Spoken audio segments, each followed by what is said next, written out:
کا دور ہمارے زمانوں سے دور ہوتا گیا، کتنی بے برکتی آ گئی. آپ دیکھیے حضرت حکیم ترمذی رحمۃ اللہ علیہ وہ بڑے بزرگ ہیں، حکیم تھے، لوگوں کا علاج کرتے تھے، طبیب تھے. نوجوانی میں ان کا یہ واقعہ لکھا ہوا ہے کتابوں کے اندر، بڑے خوبصورت بھی تھے.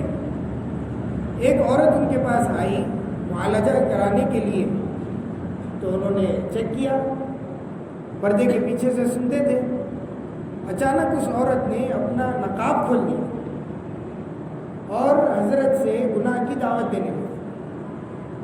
حضرت امام ترمذی رحمۃ اللہ علیہ کہتے ہیں کہ میں فوراً وہاں سے اٹھ گیا اور اللہ تعالیٰ سے خوب توبہ کی. ایک عورت کو یہ جرت ہو گئی کہ میرے سامنے گناہ کی دعوت دے، میرا ایمان کہاں سے چلا گیا. حضرت امام ترمذی رحمۃ اللہ علیہ اس وقت بہت اللہ تعالیٰ سے معافی مانگی.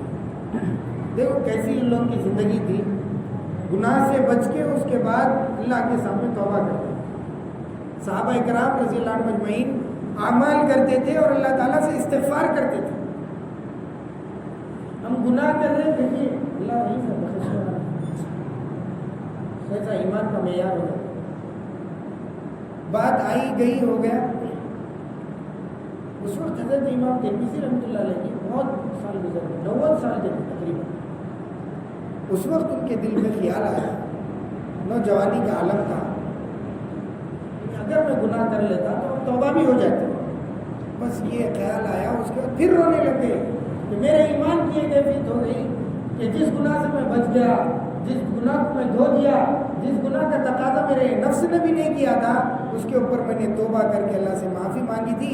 اور بڑھاپے میں یہ عالم ہو گیا کہ وہی نفس پھر مجھ کو ایمان کی، پھر مجھ کو گناہ کی دعوت دے کر لیتا تو کتنا اچھا. دیکھو دل کی نیت ہے نا. اللہ اکبر. حدیث پاک میں آتا ہے قیامت کے دن 4 قسم کے آدمیوں کو لایا جائے گا. 2 اس میں سے فقیر ہوں گے اور 2 اس میں سے مالدار ہوں گے. ایک تو وہ مالدار ہوگا جو گناہوں میں اپنی پوری مالداری، جائیداد، سب اللہ کے احکامات میں عمل نہیں کیا، نبی کے طریقوں کو نہیں اپنایا، مالدار تھا، اللہ تعالیٰ واصل جہنم کر دیا. دوسرا مالدار وہ ہوگا جس نے اللہ کے حکم کو پورا کیا تھا، جس نے اللہ کی مانی تھی، اللہ کے رسول صلی اللہ علیہ وسلم کی سنتوں کو اپنی زندگی میں جگہ دی تھی، اللہ کے حقوق، بندوں کے حقوق ادا کیے تھے، اللہ تعالیٰ اس کو جنت میں ڈال. اسی طرح فقیروں میں 2. ایک تو وہ فقیر ہوگا جو اپنے فقر کی اور جو اپنی محتاجگی کی اللہ کے سامنے دعا کی تھی، اس کے اوپر صبر کیا اور صبر کی حالت میں اس کی موت ہو گئی، اللہ تعالیٰ سے اس کو جنت میں ڈال. لیکن دوسرے قسم کا وہ فقیر، تنگدست، غریب، محتاج آدمی ہوگا جو مالداروں کو دیکھ کے ارے میرے پاس بھی اگر مال ہوتا تو میں اس کی طرح گناہ کرتا، حالانکہ کیا نہیں، اس کا ارادہ تھا. اس کے اوپر بھی اللہ تعالیٰ کی قدرت، اللہ ہم سب کی حفاظت کرتا. تو یہ نیتوں کی بنانے کی محنت ہے، اپنے اعمال کے بنانے کی محنت ہے. امام حکیم ترمذی رحمۃ اللہ علیہ کہتے ہیں کہ اس کے بعد مجھ کو نیند لگ گئی، روتے روتے، کہ بڑھاپے میں آنے کے بعد میرے نفس نے مجھ سے یہ تقاضا کیا، روتے روتے نیند لگ گئی.